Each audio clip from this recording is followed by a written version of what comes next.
Buongiorno, I am Jason Houston, Dean of Gonzaga in Florence. Thanks to the generosity of Mr. Angelo Mozzillo, the Mozzillo family, and Christy and Mike Larson, we have completely renovated the outdoor spaces at Gonzaga in Florence. The highlight of this project is this lovely fountain. Handmade by local craftsmen, the fountain features as its centerpiece a statue of an angel, carved from the same marble used by Michelangelo.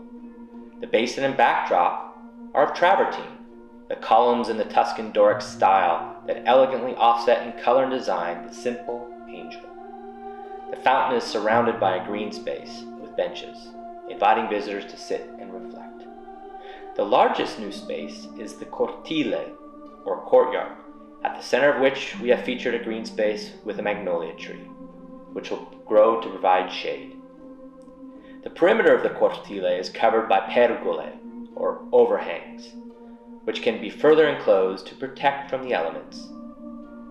These covered spaces can be both heated in the winter and cooled in the summer, and are fully equipped to be used as outdoor classrooms.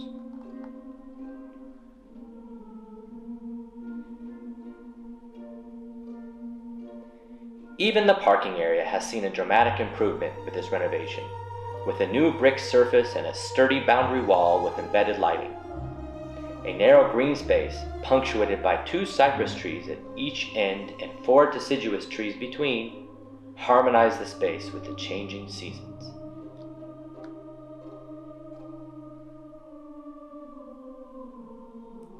The combination of these new spaces will provide many ways for our students, faculty, and visitors to expand their use of our campus.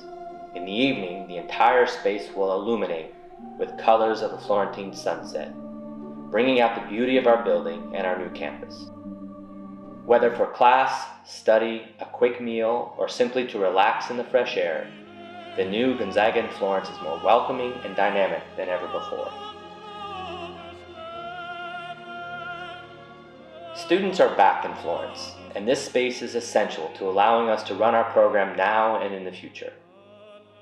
I take this occasion to invite our many alumni and friends to visit us here in Florence, so that you too can see how this gift has transformed and enhanced the Gonzaga and Florence experience.